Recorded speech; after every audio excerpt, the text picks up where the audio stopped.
Deus. Feito isso, querido, pode se assentar. Já tome aí nas suas mãos a palavra de Deus, a Bíblia, e abra aí comigo lá no livro de Juízes. Juízes, capítulo de número 6. Nós vamos ler a partir do verso de número 11. Juízes, capítulo de número 6, e nós vamos ler a partir do verso de número 11.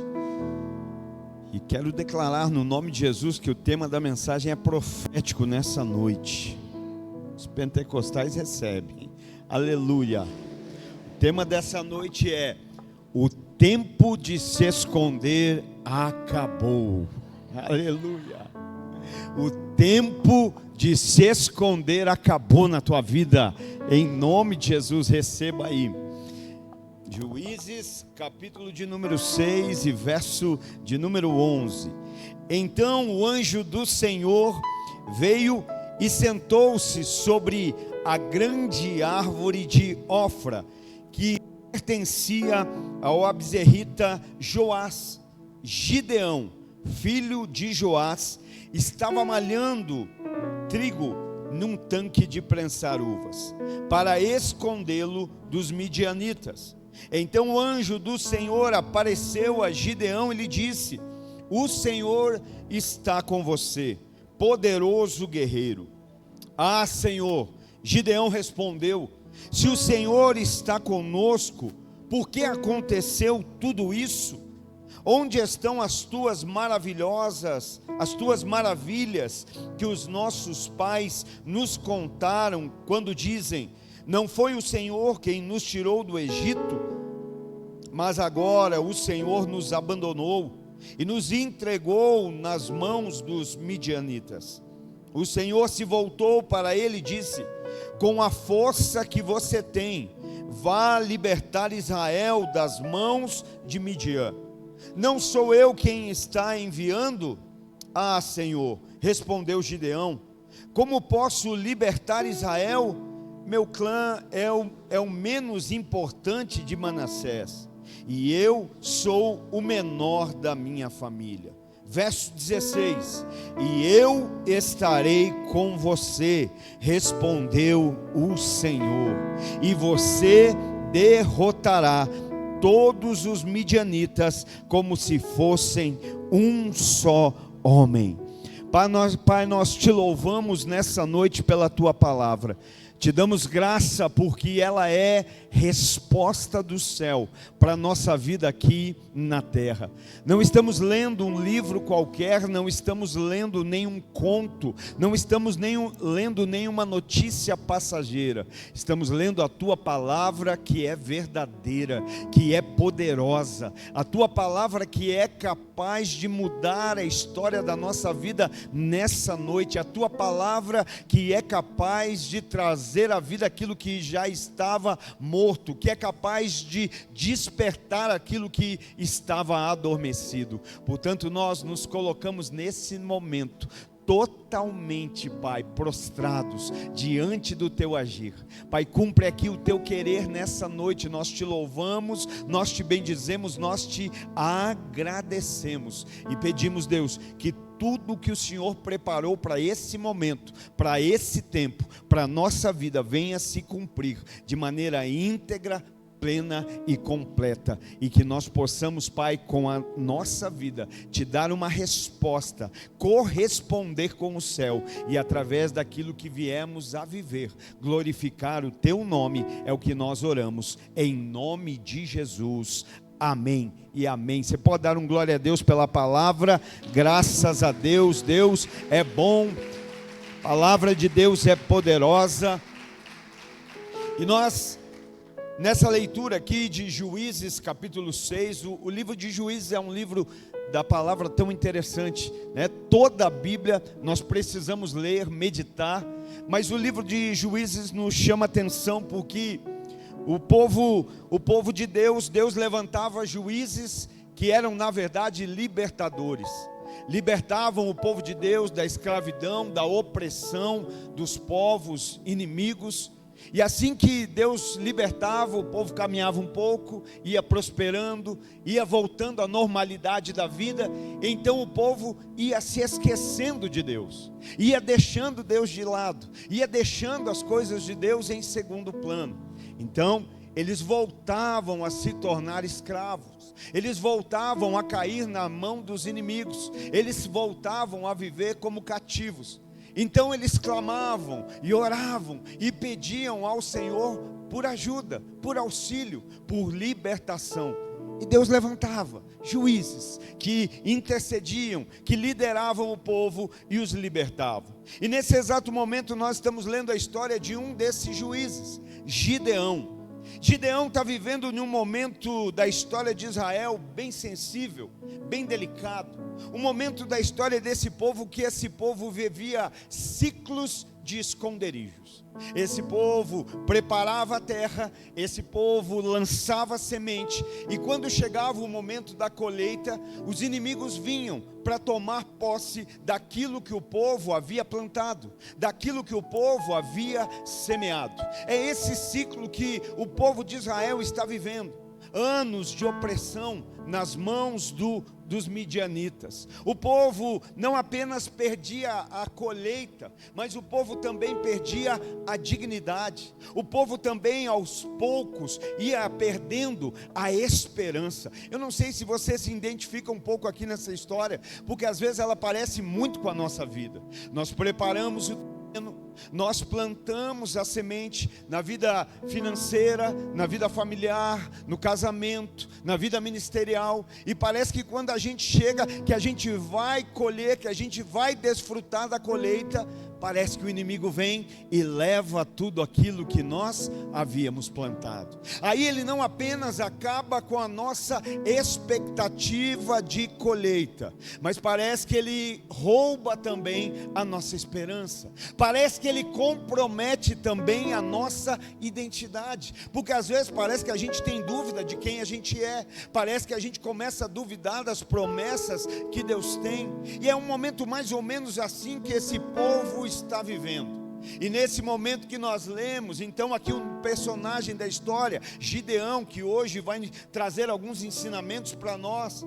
Ele está nesse momento em um lagar, ele está em um lugar de prensar uvas.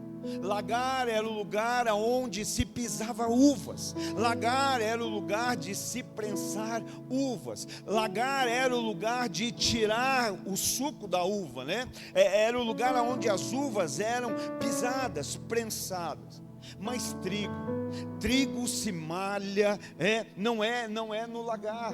O lugar de malhar trigo não é no lagar. Lagar, por ser ali o lugar de pisar uvas, era um lugar mais abaixo, mais em declive, era um lugar inferior, está entendendo? Lagar era um lugar mais abaixo. Mas agora havia um lugar onde o trigo precisava ser malhado. E normalmente se malhava trigo nos lugares altos. Eita glória!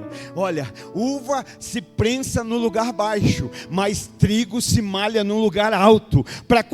Enquanto o trigo está sendo malhado, o vento levar a palha do trigo. Está entendendo? Uva se prensa num lugar baixo, trigo se malha num lugar alto. Então Gideão está fazendo num lugar baixo aquilo que ele deveria estar fazendo no lugar alto. Gideão está tendo uma prática inferior quando ele devia estar em um lugar superior. Não, eu preciso da tua ajuda para pregar nessa noite. Chacoalhe o teu irmão aí e diz para ele: você devia estar num nível de espiritualidade superior. O teu lugar é num nível de espiritualidade. Chacoalha para ele acreditar. Desperta ele nessa noite. Você deveria estar em um nível superior de espiritualidade. Mas você talvez está malhando trigo no lagar. Você está malhando trigo no lugar onde você não deveria estar. Era assim que Gideão estava. Sabe, Gideão está malhando trigo no lugar de pisar uva. Então Gideão está fazendo a coisa certa, mas está no lugar errado. Do que a gente chama isso? Fazer a coisa certa, mas no lugar errado. Gideão está adaptando o seu estilo de vida. Gideão está vivendo de adaptação, aleluia. E eu quero ser ousado para falar: acaba hoje o tempo de adaptação no ministério, no casamento, na vida familiar, na sua existência. Eu vou ser ousado, chega de gambiarra. Chega de gambiarra, aleluia. Gideão está vivendo de adaptação. Então Gideão está adaptando.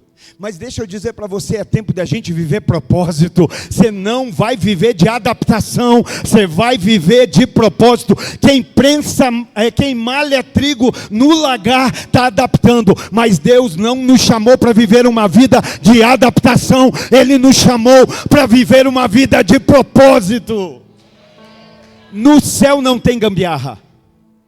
No céu não tem adaptação técnica. No céu você tem propósito. Você não casou com alguém para adaptar. Você casou para cumprir o propósito de Deus na tua casa, na tua família, através da tua existência. Aleluia. Acaba hoje. Hoje tudo que não é propósito nós vamos abrir mão. Deus vai derrubar as gambiarras nessa noite. Ó, daqui para lá. Tudo que é gambiarra vai cair em nome de Jesus. Vai cair. Deus não sustenta a gambiarra. Devia ter posto o tema da mensagem, né? Chega de gambiarra. Ia dar chega de emenda. Glória a Deus. Ainda bem que vocês se animaram. Glória a Deus. Glória a Deus. Graças a Deus. Então Gideão, o que é que ele está fazendo? Ele está lá malhando trigo no lugar de prensar uva. Às vezes a vida nos força a malhar trigo no lugar de prensar uvas. Às vezes nós somos forçados pela vida a viver de uma maneira adaptada. Você vai adaptando, né? Então Gideão está mais ou menos assim. O medo não parou, e esse é o problema. Tem gente que fala assim: eu não paro, o medo não me para. Não é sobre parar, mas como você está se movendo. O pior não é parar, o pior é continuar se movendo do jeito errado. O pior não é parar, o pior é continuar se movendo na adaptação. O pior é continuar de um jeito que não era para ser. Então Gideão está vivendo essa realidade. O medo não parou ele, mas o medo desconfigurou a sua vida. Ou seja, Gideão não está vivendo uma inteireza. Gideão não está vivendo de maneira integral. Gideão não está vivendo uma plenitude. O medo não parou, mas desconfigurou. A palavra de Deus, o mover do Espírito, hoje é um backup aqui. Hoje é um backup, aleluia. Vai restaurar a configuração original, aleluia. Sabe por que às vezes a gente tem medo de fazer a restauração da configuração original do computador? Porque tudo aquilo que a gente não precisava, que não era original, vai se perder.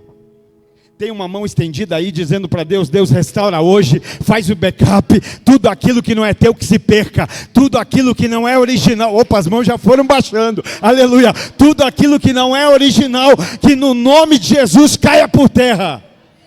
Vai parar. O backup vai restaurar a originalidade. Então Gideão está fazendo a coisa certa, mas no lugar errado. Mas uma palavra é suficiente para colocar as coisas no lugar.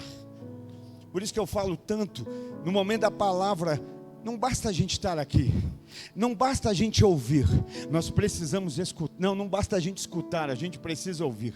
Pastor, tem diferença? Tem. Com o ouvido eu escuto, mas com o coração eu ouço. Tem gente que ouve com os ouvidos, mas não recebe no coração. Deus não planta no teu ouvido, Deus semeia no teu coração, aleluia. Ele semeia no teu coração. Por isso escuta hoje, porque uma palavra é capaz de trazer a reconfiguração original. E você sair do lugar que você estava escondido por causa do medo.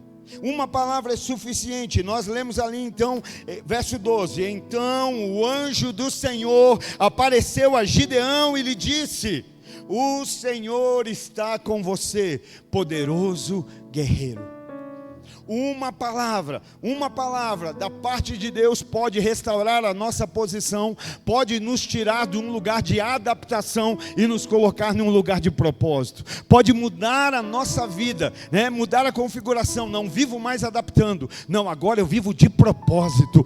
Deus não tem compromisso com adaptação, Deus tem compromisso com propósito. O compromisso de Deus é com quem vive propósito. Então uma palavra. E por que essa palavra é importante? Gideão está no lugar errado, fazendo a coisa certa, está adaptando a forma de vida, e nesse momento o anjo do Senhor, não era um anjo, era o anjo. Estudiosos acreditam ser uma teofania de Deus. Nesse momento o anjo vem e vai dar uma saudação a Gideão. Uma saudação do céu é capaz de mudar a configuração da terra. Uma palavra do céu pode mudar todas as coisas na terra. Por que eu acho isso lindo? Porque Gideão está adaptando, Gideão está escondido, Gideão está vivendo por conta do medo. Ele não parou, mas deixou o medo configurar a forma de viver. O anjo chega, mas o anjo não chega e não diz: ô sobrevivente. O anjo não chega e diz: ô medroso. O anjo chega e diz: Gideão, varão valoroso. Ah, meu Deus, não, você não entendeu. O anjo não chama ele de medroso. O anjo não chama ele de sobrevivente. O anjo chama ele de varão valoroso. O que isso significa, pastor? Que o céu te vê de uma forma diferente da terra. O céu não te vê como a terra. Esse era o momento que você dava glória a Deus, que você dava aleluia, que você bradava no teu lugar. O céu não te vê como a terra te vê. A terra chama de medroso, a terra chama de calça frouxa, a terra chama de sobrevivente, mas Deus está dizendo: varão valoroso. Aleluia. Sabe, medo é o que Gideão está sentindo, porque ninguém vai se esconder à toa, ninguém se esconde por se esconder. Gideão está escondido porque está com medo. Medo é o que Gideão sente. Ele está escondido por medo. Ele está escondido para sobreviver. Então sobrevivência é o modo de vida dele. Vamos ver se você vai entender o que eu estou dizendo. Gideão tem medo. Gideão sente medo, por isso se esconde para sobreviver. Então vamos lá. Medo é o que ele sente. Sobrevivência é o modo que ele vive. Mas varão valoroso é o que ele é. O céu não te rotula por aquilo que você faz, o céu não te rotula por aquilo que você está passando, mas o céu te conhece por quem você é. Medo ele sente, sobrevivência é um modo de vida, mas o céu diz: você é varão valoroso. Você é eu estou vendo varões e varoas valorosas aqui nessa noite. Você pode louvar ao Senhor, você pode celebrar ao Senhor por esse varão, por essa varoa valorosa aí. Aleluia. Pastor, mas agora eu até que me enchi, hein? Então eu sou varão valoroso? Eu sou varoa valorosa? Não, você vai entender. Medo é o que ele sente. Sobrevivência é como ele vive. Varão valoroso é o que ele é. Mas o que ele é não tem a ver com ele. O que ele é tem a ver com quem é com ele.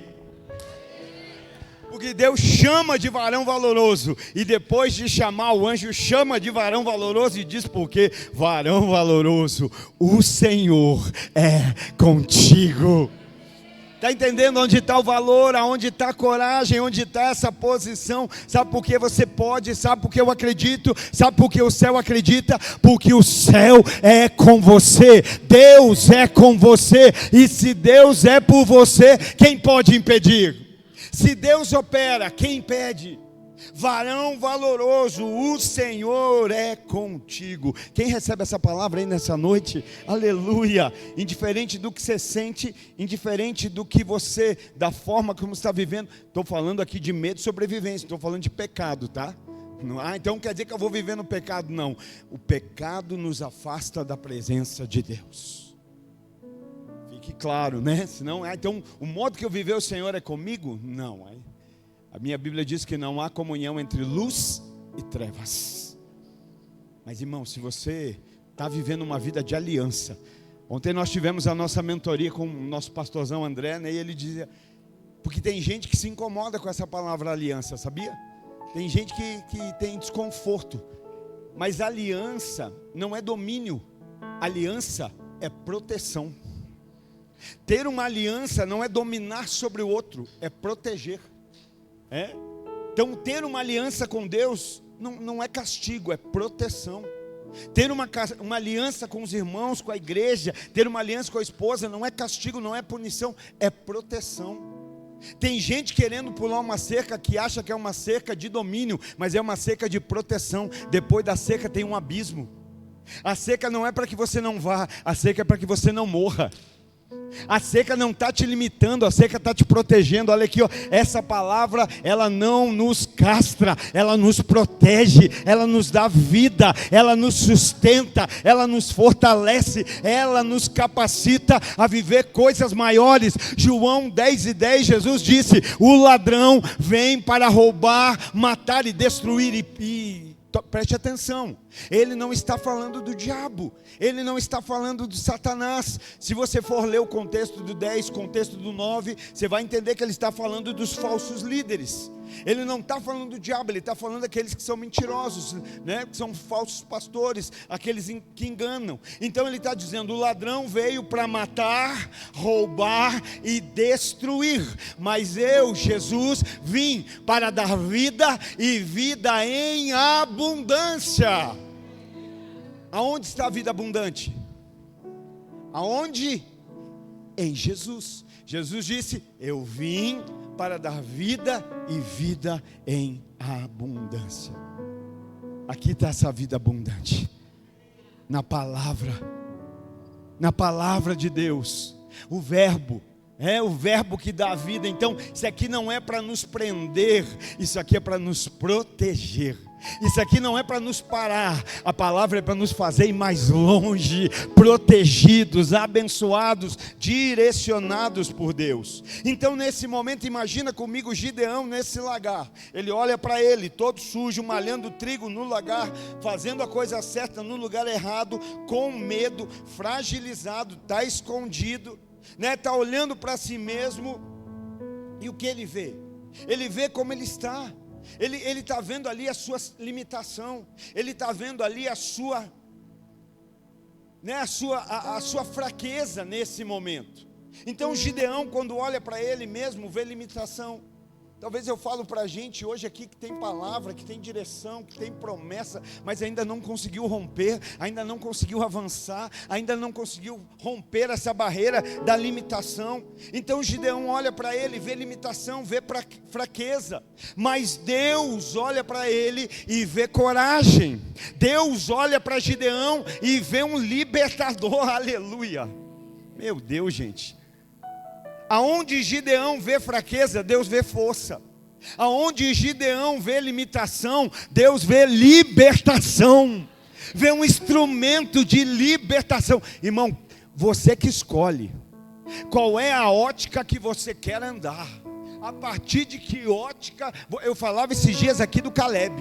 Caleb era alguém que da terra, alguém olhava e dizia, ih, coitado do velhinho. E Deus do céu dizia, você não sabe de nada. É um general, é um capitão, é um conquistador. Vai botar os gigantes para correr, aleluia. Vai tomar posse da terra prometida. Então entenda essa visão hoje aqui. Entenda que a ótica de Deus não é a mesma ótica do homem. Gideão talvez está olhando para si, dizendo aonde que ele, acho que quando ele fala assim, varão valoroso, o Gideão fez assim, cadê? Aonde que está? Cadê esse homem? Cadê esse homem corajoso? Talvez ele não confiou, ele não acreditou, né? Porque ele estava talvez olhando para a sua limitação, olhando para a sua fraqueza. Aonde que está a diferença aqui, irmão? Aonde que a gente encontra a diferença aqui? No olhar de Deus, na forma como Deus vê. Será que hoje você se compararia mais ao olhar a ótica de Gideão ou a ótica de Deus? Gideão está olhando e vendo como ele está. Deus está olhando e vendo como ele vai ficar. Esse é o nosso problema. A gente está olhando aqui o agora. Pastor, por que você vive tão aleluiado? Às vezes as coisas estão tão complicadas aqui, porque eu não estou vivendo agora. Aquele que crê, o justo, não vive pelo que vê, ele vive pelo que crê. Talvez hoje não está bom, talvez hoje tem luta, talvez hoje tem dificuldade, talvez hoje tem escassez, mas deixa eu dizer, o nosso Deus continua no controle de todas as coisas, Ele continua soberano sobre todas as coisas e nele nós podemos confiar. Amanhã pode mudar, pastor? Até pode, mas ainda que não mude, Ele continua sendo o Senhor, Ele continua sendo Deus. Eu amo Caleb por isso. 45 anos se passam e Caleb não perde a visão da promessa. Eita, meu irmão, 45 anos esperando. Só espera 45 anos esperando por algo prometido quem crê muito naquele que prometeu. Deus te prometeu que a tua vida seria abundante. Deus prometeu salvar a tua casa. Deus prometeu mudar a tua história. E por que é que você ainda se aborrece? Talvez você não confie tanto naquele que prometeu. Talvez irmão, eu estou crendo. Ele prometeu. No mínimo ele falou que a boa obra que ele começou, ele iria aperfeiçoar. E eu estou crendo. Eu me apego a essa promessa. Sabe, eu me apego porque ele me diz que vai haver um dia em que nós vamos ouvir ele dizendo assim: servo bom e fiel. Olha o servo bom, atento à mensagem. Servo bom e fiel, entra na alegria do teu Senhor. Eu vivo por uma palavra, é por essa palavra. Naquele dia nós ouvimos de Jesus: você foi fiel no pouco, vou te colocar sobre o muito. O problema é que a gente quer viver o muito aqui, não é? Mas Jesus vai falar naquele dia: entra, servo bom e fiel, agora chegou o tempo. Essa é a mudança de chave, essa é a mudança de ciclo, essa é a mudança de nível. Está suportando?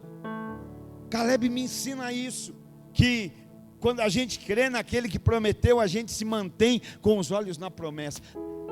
A presença é maior do que toda e qualquer promessa, irmão. Toda. Ninguém anda por promessa. A gente até pode começar a andar pela promessa, mas quando a gente se envolve com a presença, que promessa que nada. Nada é mais importante que a presença. Deu tudo certo, glória a Deus. Deu tudo errado, glória a Deus. Ganhei, glória a Deus. Perdi, glória a Deus. Estou cheio de saúde, glória a Deus. Estou enfermo, glória a Deus, porque Ele é o Senhor dos vales, Ele é Senhor dos montes, Ele é Senhor de perto, Ele é Senhor de longe, aleluia. Ele pode todas as coisas. Então aí que está a diferença, porque a profecia, nós vemos aqui uma profecia sobre a vida de Gideão: varão valoroso, o Senhor é contigo, vai nessa tua força. Meu Deus, o sujeito está escondido, malhando trigo no lagar, e Deus ainda fala: vai nessa tua força. O anjo ainda vai dizer, vai. Já pensou hoje, irmão? Vamos fazer aqui, você faz mentalmente. Se Deus falasse hoje para você: vai nessa tua força. Com essa tua força, você chega aonde?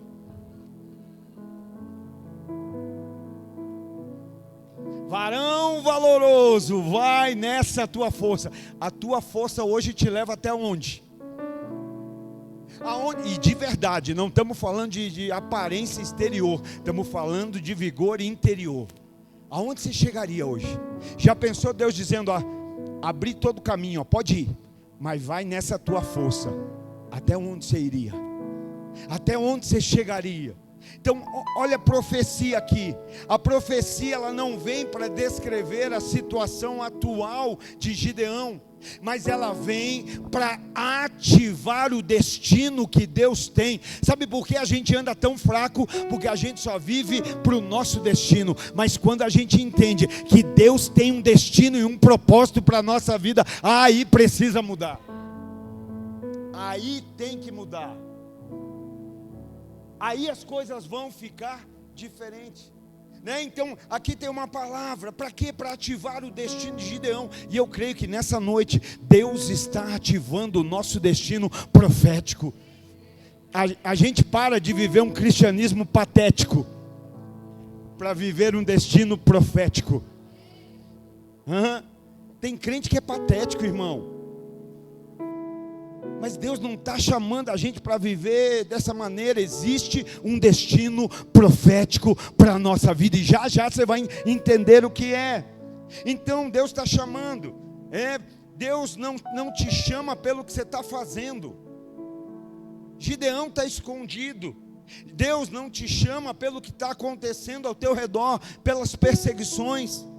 Mas Ele te chama por aquilo que Ele colocou dentro de você. Deus não te chama. Tem gente que fala, eu preciso estar aparecendo se Deus não me chama. Tem gente que está aparecendo, Deus fala assim, dá licença, que eu preciso pegar aquele lá de trás. Será que você pode sair um pouquinho da frente? Ele tira a ovelha malhada, Ele tira a ovelha normal e te pega do final dos campos e te traz para assentar na mesa com os príncipes dessa terra. Porque você escolhe viver propósito. Eu prefiro estar no campo escondido debaixo de uma palavra do que numa plataforma de intrometido. Na vontade, na palavra, na direção de Deus. Mas ninguém está me vendo. Não tem problema se ninguém está te vendo. Alguém do céu já te escolheu. Está todo mundo. Eita! Já viu aqueles que chegam e querem logo? Eu quero o primeiro lugar. Está todo mundo aí. Vamos pôr o banquete? Ninguém senta na mesa para o banquete enquanto o menino não chegar. Ninguém senta para provar do banquete enquanto o escolhido não chegar. Olha só, coisa linda isso. Então, Deus não chama pelo que você está fazendo, Deus não chama pelo que você está passando, mas Ele te chama por aquilo que Ele colocou dentro de você, por aquilo que você carrega aí dentro que é da parte dEle, por aquilo que Ele conhece do seu interior. Então no verso 13 vem a pergunta: ah, Senhor, Gideão respondeu, se o Senhor é conosco, onde estão as nossas promessas? Se o Senhor é conosco, aonde estão as maravilhas que os nossos pais nos contaram? Se o Senhor é conosco, por que nós estamos... Irmão, tem gente que não pode ver qualquer mudança na terra que já começa a questionar, já começa a pensar, por que isso, por que daquilo? E tem uns que não se contentam só em pensar, tem uns que pensam que são o FBI do céu, né? Quer investigar, aleluia. Tem gente que esquece que nós já temos a pessoa mais importante, da qual nós não podemos esconder nada, e Ele se chama Espírito Santo de Deus. Ele conhece todas as coisas, Ele sabe de todas as coisas. Quer saber de mais? Tenha mais intimidade com Ele. Não fica saindo querer buscar informação. Se relacione mais com o Espírito Santo, tenha mais revelação. Daqui a gente está vendo, Gideão está dizendo: Senhor, se o Senhor é conosco, por que nos sobreveio tudo isso? Sabe o que Gideão está fazendo? Essa dor que Gideão está expressando é a dor de alguém que conhece uma história de milagres. É alguém que já ouviu relatos acerca de milagres, de maravilhas, de coisas poderosas que Deus fez, mas que está vivendo uma realidade de escassez. É aquele que ouve alguém falar: Deus faz, Deus cura, Deus prospera, Deus salva, Deus restaura, Deus batiza com o Espírito Santo, aleluia. Mas está vivendo uma vida de frieza, de mornidão, de escassez, de dureza. E dizendo: aonde estão as promessas? Aonde estão as maravilhas da parte de Deus? Sabe, é a dor de quem conhece uma história de milagre, mas mais perto que chega de milagre é a história. Mas você sai do esconderijo hoje para viver uma história de milagres, para viver uma história da parte de Deus, para viver algo novo da parte do Senhor. Então aqui o que está acontecendo? Está apontando para uma discrepância entre a história de milagres do passado, a saída do Egito. Deus tira o povo do Egito. Na caminhada tem uma coluna de fogo aquecendo na noite fria do deserto.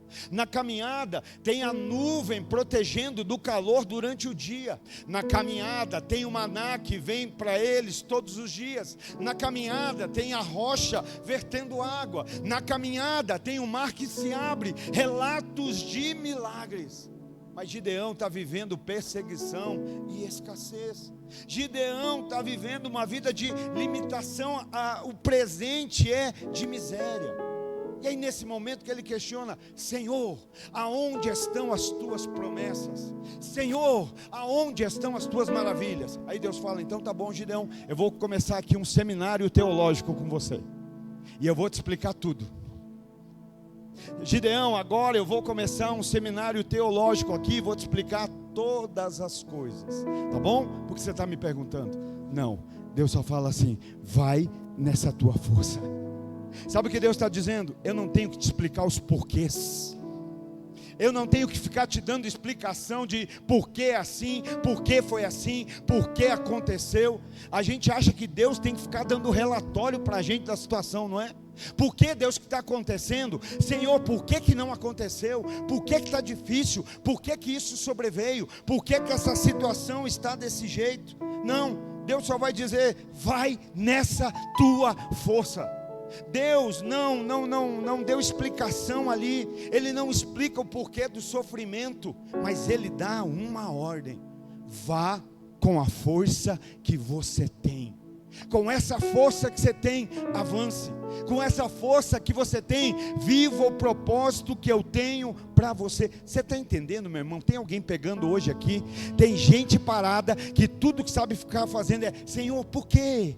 Por quê? Por que disso? Por que daquilo? Por que tem gente que é assim: por que aconteceu? Por que não aconteceu? Por que está quente? Por que está frio? Por que ganhei? Por que perdi? Hoje Deus está falando: chega de perguntar e começa a responder. Ah, pastor, eu não estou vendo o céu se mover. É, porque o céu não se move a partir de perguntas. O céu se move a partir de respostas. Tem gente que está parado, saiu do Egito, mas não deu 50 metros do Egito. Por quê? Porque só fica perguntando.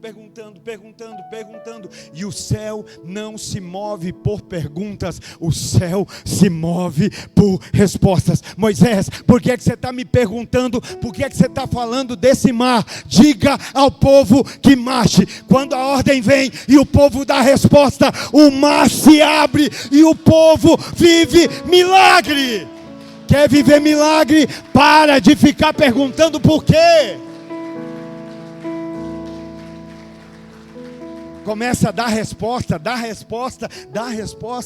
A minha Bíblia diz que o justo viverá pela fé. Amém? Dá resposta, começa a viver pela fé. Ai, mas eu vi, o que eu vi me enfraqueceu. Não, mas o justo não vive pelo que vê. Ele vive pelo que crê. Eu estou crendo. Amanhã vai ser um dia bem melhor do que hoje. Araucária vai ser uma cidade abençoada. O Brasil vai ser um país devoto ao Senhor Jesus. Estou vivendo pela fé. Se a gente olhar para o natural, a gente não crê. Mas a gente não vive pelo que vê. A gente vive por aquilo que crê. E viver pelo que crer não é falar, é responder. Tem gente que fala de fé, mas não vive fé. Fé não é para ser falada. Fé é um estilo de vida. A fé não é uma afirmação, não. Tem gente que vive fazendo afirmação positiva, pensamento positivo. Não, fé é um estilo de vida. Fé é uma decisão. Não vi acontecer, o mar está fechado, mas eu creio que de alguma forma eu vou cruzar. Então eu não paro para esperar acontecer, mas porque eu me movo, eu verei acontecer. Vai ficar parado aí na frente do mar até quando? Vai ficar com a rede dentro do barco até que horas? Vai ficar reclamando, né, que acabou o vinho até que momento? Convidou Jesus, Jesus já não é mais convidado, é anfitrião, então o que ele falar, faz. Acabou o vinho, o casamento está acabando, mas alguém leva para a pessoa certa. Olha, gente, tudo o que Jesus falar, responde. Mas a gente quer vir, ele está mandando buscar água, não importa, ele sabe o que está fazendo, ele sabe o que vai acontecer, ele é dono do milagre, e se ele é dono, o milagre é do jeito dele, na hora dele, no momento dele, e da forma que ele quiser, só obedece. Está entendendo? Continua vivendo escassez, só porque não está correspondendo àquilo que Jesus já fez. Até rimou. Continua vivendo a escassez, porque ainda não correspondeu com aquilo que Jesus já fez. Ah, meu irmão, sabe por que você não quer buscar água? Porque ao buscar água as pessoas vão descobrir que existe algo vazio. É mais bonito fazer de conta que está cheio. Meu Deus, onde vai acabar isso hoje? Se vê o movimento de buscar água, vão saber que algo acabou. Mas acabou, é verdade, acabou. Só que eu estou indo buscar com alegria, porque quem me mandou buscar foi Jesus. Vai ficar escondendo o vazio até quando? Essa família não escondeu. Acabou a alegria, acabou o vinho, a festa vai acabar antes da hora. Era para durar dias, mas podia acabar ali. Mas eu não quero perder a oportunidade. Jesus está presente, e se Ele está presente, não acaba em tragédia, não acaba em vergonha. Aleluia. Ele mandou buscar água, vamos buscar água. É tão lindo, né? Porque essa é a hora que a gente queria que Jesus fizesse no secreto. Ai, Jesus, que ninguém veja que a gente está com um problema no casamento, ninguém veja que acabou o vinho, ninguém veja que o casamento pode acabar em vergonha, ninguém veja, dá para fazer. E ele fala, vai buscar água, faz um movimento aí, vamos fazer um movimento. E já viu festa quando falta água? É alguma coisa, todo mundo vê que faltou. Jesus está dizendo, não esconde, expõe. Quer viver milagre? Para de se esconder. Tem alguém aí que quer viver milagre? Aleluia! Quer viver milagre? Para de se esconder! Vem para a luz, vem para a luz, vem para a luz! Vai ter cura, vai ter milagre, vai ter multiplicação, vai ter transbordo. Alguém vai tomar do vinho e dizer, olha, nas outras festas que eu vou, o vinho bom é servido primeiro, e conforme o tempo vai passando, vai se servindo um vinho inferior. Mas eu estou vendo que nessa casa, o vinho bom durou até o final. Não vai faltar, não vai faltar. Porque tem gente que está não só ouvindo, está correspondendo com Jesus. Quer viver milagre? Para de se esconder. Até porque Jesus já viu. Jesus vê dentro do lagar. Jesus vê dentro da cova de Lázaro. Jesus vê dentro do cenáculo. Jesus vê dentro da sua casa, da minha, da nossa. O que você está querendo dizer, pastor? Que não existe nada escondido diante do céu. A gente esconde porque a gente está mais preocupado com a opinião da terra do que com a opinião do céu. Vamos fazer que somos a família feliz. Jesus já viu que não. Ananias, Safira,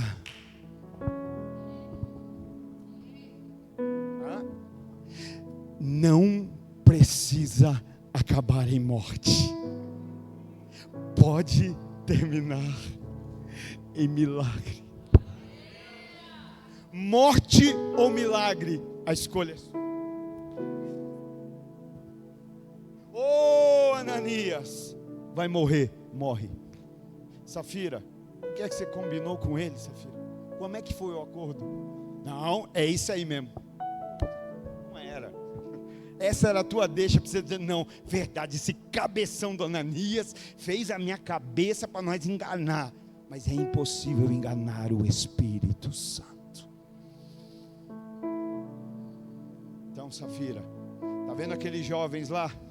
Eles sepultaram o seu marido. E vão sepultar você também. Meu Deus, pensa que culto, hein? Ainda bem que glória a Deus. Você pode aplaudir a Jesus por esse culto nessa noite.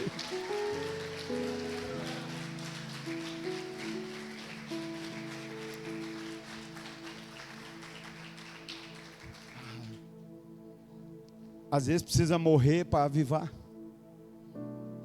Se alguns morressem no altar nesses dias, hein? Nós íamos ter uma igreja pura, santificada. Eu ia ver gente dizendo, não precisa me escalar não. Agora briga, né? Oramos, Senhor, manda fogo do céu. Que o fogo consuma. Já pensou, irmão? Jesus, pensa nesse culto de Pedro. Um culto, 2 pessoas morrem. Como é que foi o culto lá? 2 morreu. Saiu uma palavra, porque a palavra de Deus é para matar o nosso eu. A palavra de Deus não é para massagear o nosso interior. Não é para massagear o homem e a mulher interior, não, é para matar. Para que a gente possa viver o novo da parte do Senhor. Olha que lindo. Deus não respondeu o Gideão, né? Mas deu a ele uma oportunidade para avançar, para caminhar. Sabe o que Deus estava dizendo? Gideão, pega essa tua força e faz diferença. Gideão, pega essa tua força e faz diferente. Em nome de Jesus, nós não somos uma geração que só reclama. Nós somos uma geração que clama e avança.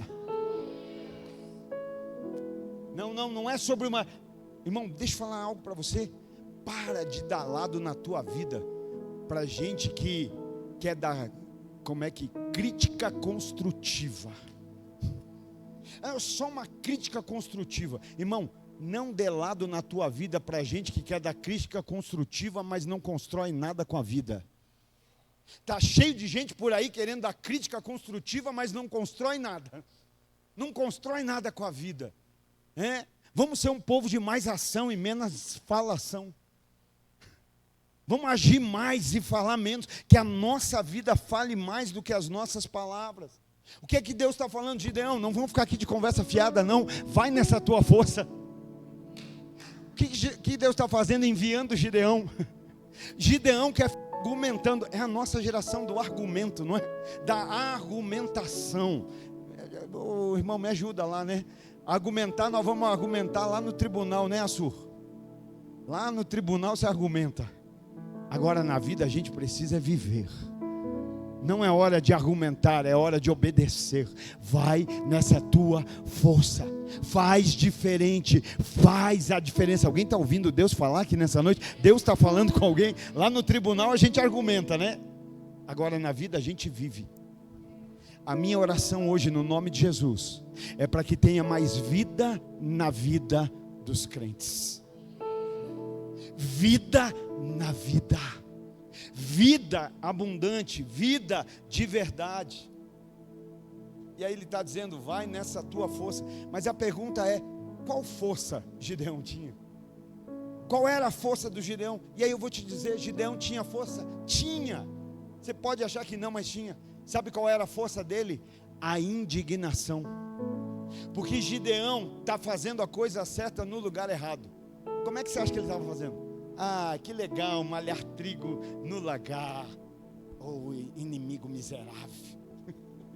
Midianita dos infernos. Estou aqui fazendo o que eu tenho que fazer, mas ele estava indignado. Sabe o que Deus está falando? Para de andar indignado e deixa eu te usar para libertar. Para de viver uma vida de indignação e começa a ser usado para libertação. Use a força que Deus te deu. Deus te deu, Deus te deu, Deus te deu. Ah não, meu irmão, a minha Bíblia diz que Deus não nos deu um espírito de medo, de covardia, mas Ele nos deu um espírito de ousadia, de poder. Aleluia! Você tem esse espírito.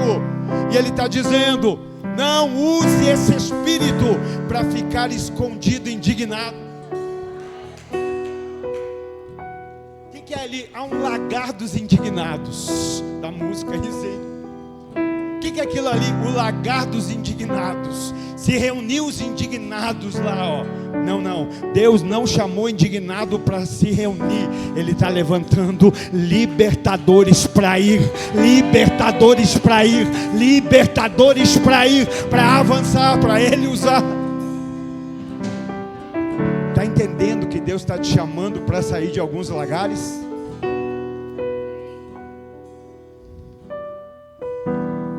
Está entendendo que Deus está te chamando para sair de alguns esconderijos hoje?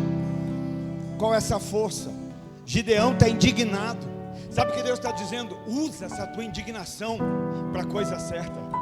Usa essa tua indignação para ser um libertador. Irmão, às vezes a gente está indignado, a gente está com sangue nos olhos, e o que a gente faz? Fala do irmão, fala do pastor, fala do líder, fala da igreja. Irmão, quando você estiver indignado, se for para ir para cima de alguém, vai para cima do diabo, vai para cima do inimigo, vai para cima do Satanás, vai para cima do cão. Se é para usar a força, usa com a pessoa certa. Se é para usar a indignação, usa com quem? Não, aí com o irmão se indigna, com Lúcifer tem respeito, tem medo, tem temor, mas está mudando. Em nome de Jesus, vai mudar. A nossa fala vai mudar, as nossas reuniões vão mudar, os lagares vão esvaziar. Aleluia, aleluia. O lagar da indignação vai se esvaziar. Vai ter libertador para todo lado. Meu Deus, Deus está falando: olha, use a força para libertar. Não use a força para ficar julgando, para ficar condenando, para ficar apontando, para ficar tecendo suas críticas construtivas. E aí quando você olha para a tua vida, você não está construindo nada. Sabe, irmão, eu não tenho tempo de ficar fazendo crítica construtiva dos outros. Eu tenho uma vida para cuidar. Cada um. Hashtag Pastora Simone, cuida da sua vida. Tá fácil cuidar dela? E por que você vive se metendo na vida dos outros? Cuida da sua casa, cuida da sua família, cuida dos seus filhos, cuida da sua prole, cuida da esposa, cuida do marido. Aleluia. Você vai ver como não vai sobrar tempo para fazer crítica construtiva. Por quê? Porque você está envolvido numa construção. Ainda bem que você veio.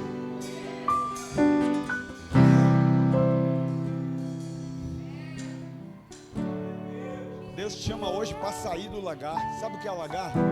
Quem é do meu tempo vai lembrar. Quem lembra aqui do Fantástico Mundo de Bob? Tem crente que vive no Fantástico Mundo de Bob. Pega aquele carrinho vermelho e está vivendo no seu mundinho. O problema do nosso mundinho é que nosso mundinho, Deus não é Senhor. No Fantástico Mundo de Bob, o Senhor é o Bob. Por isso ele brinca, ele viaja, ele, não é assim? Deus não chamou a gente para viver de fantasia. Deus chamou a gente para viver de propósito, para viver de verdade. Jesus não diz: eu sou o caminho, a fantasia. Não, eu sou o caminho, a verdade e a vida. E é aqui que nós estamos. E é aqui que nós vamos trilhar e vamos além. Aleluia. Vamos para nós terminar. Gideão está em crise. E em crise é o primeiro sinal da chamada. Então em crise, Para de ficar sentado, para de ficar reclamando. É tempo de se levantar. Irmão, quem vive sentado está só julgando, mas quem se levanta para fazer a diferença. Quem está desocupado fica só enxergando o defeito, mas quem se ocupa está querendo consertar. Por isso, se posiciona, se levanta. E o que eu estou falando de se levantar, não é levantar para aparecer, talvez é levantar para sumir. É fazer onde ninguém vê, é fazer aquilo que ninguém quer fazer, irmão. A gente vive isso aqui toda semana, irmão.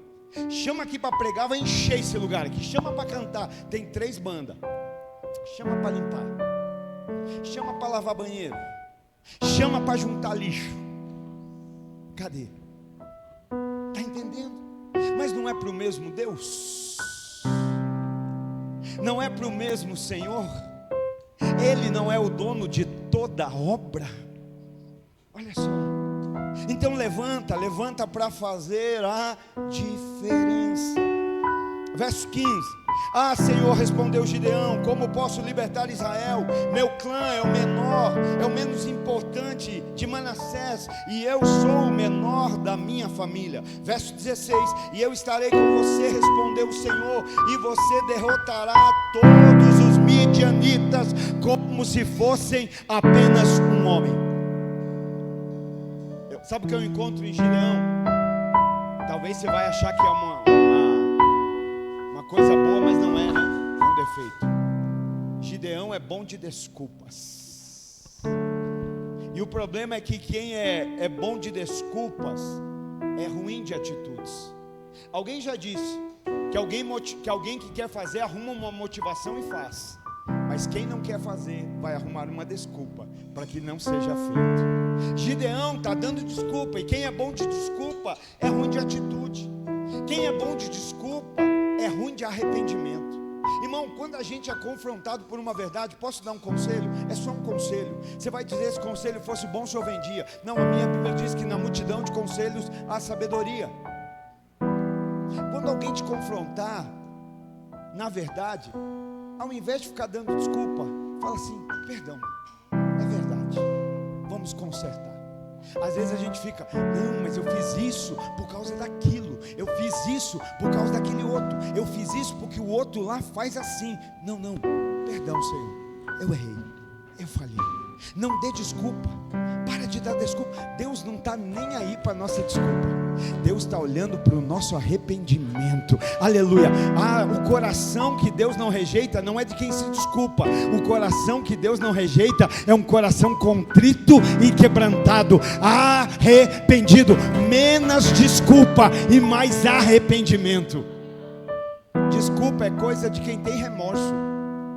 Arrependimento é coisa de gente que entendeu. Eu entendi, não vou mais fazer. Já pensou? O marido trai e fala assim, me desculpa, vai ficar tudo bem? Tá tudo bem aqui? Tudo certo, eu achei que tinha algum anjo aqui já.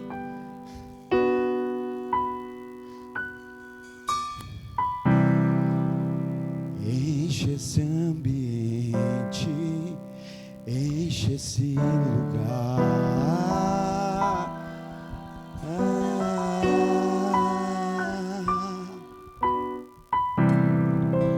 Te damos liberdade, que caia o teu Espírito.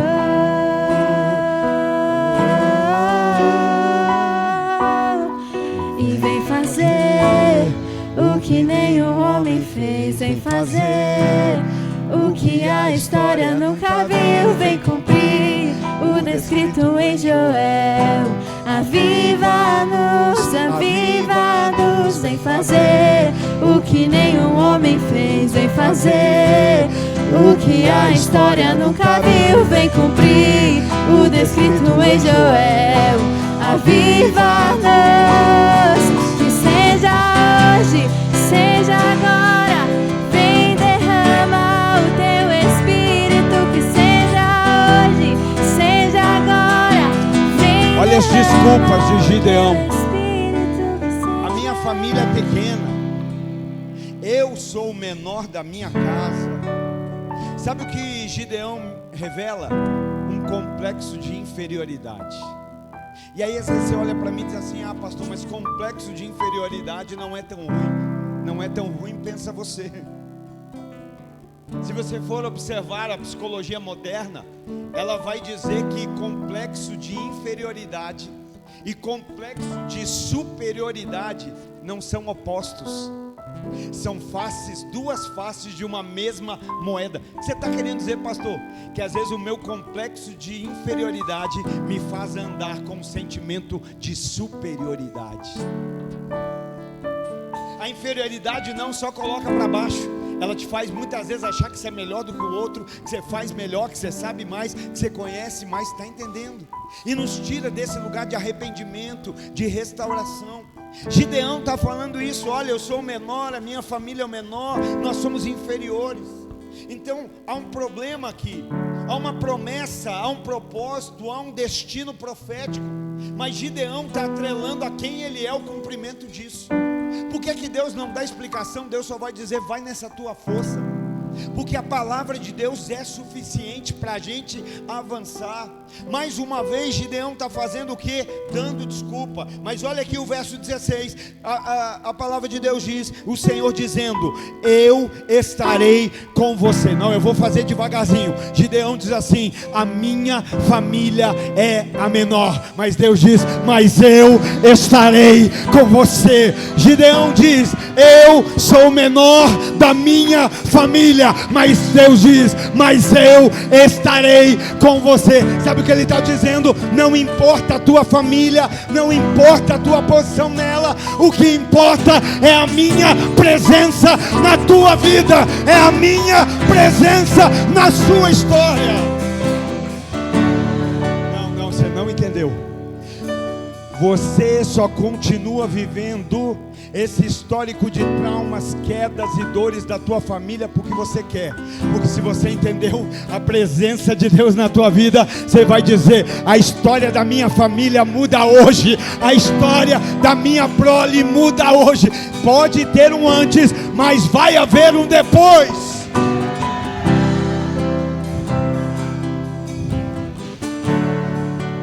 Não é sobre o tamanho da família, não é sobre o tamanho do clã, não é sobre o QI do Gideão, não é sobre quanto tem na conta bancária, não é sobre isso. É sobre quem caminha ao seu lado no tempo da batalha. É sobre quem está com você, quem está ao seu lado. O que é que ele está dizendo ali? Eu estarei com você. E você? Fica de pé. Fica de pé e já levanta a tua mão para receber. Eu estarei com você. Eu estarei com você, diz o Senhor. Eu estarei com você. E você?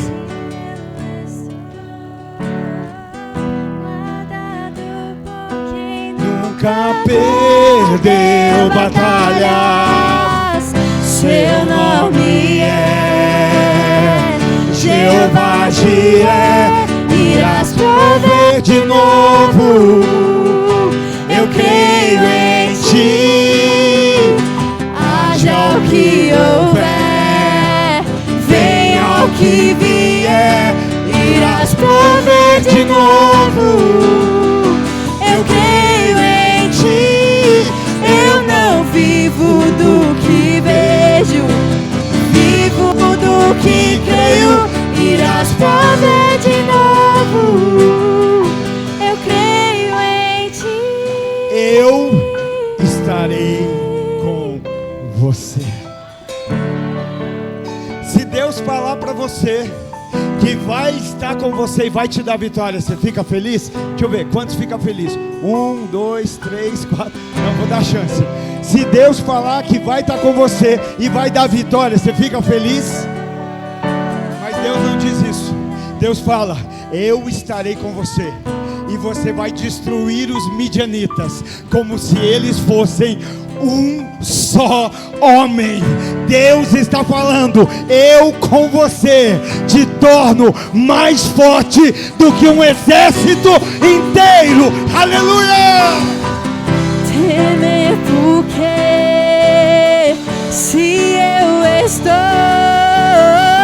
guardado por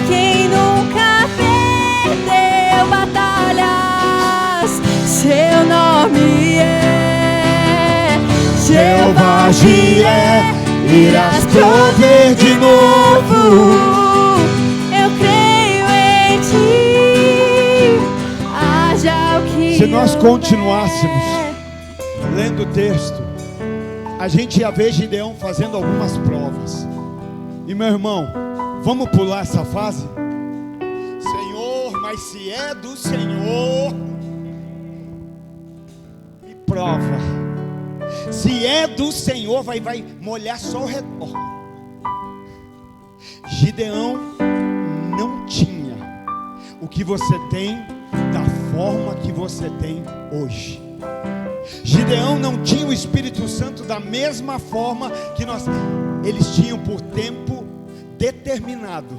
Você tem por toda a eternidade. O que isso quer dizer, pastor? Que você não precisa ficar fazendo provinha. Só precisa fazer prova com Deus aqueles que a palavra não é suficiente. Porque se ela é, eu não preciso de prova. Quem autentica é o autor. Deus falou, está falado. Eu creio, eu vou andar, eu vou me mover e eu vou viver. Aleluia. E aí eu termino aqui, irmão.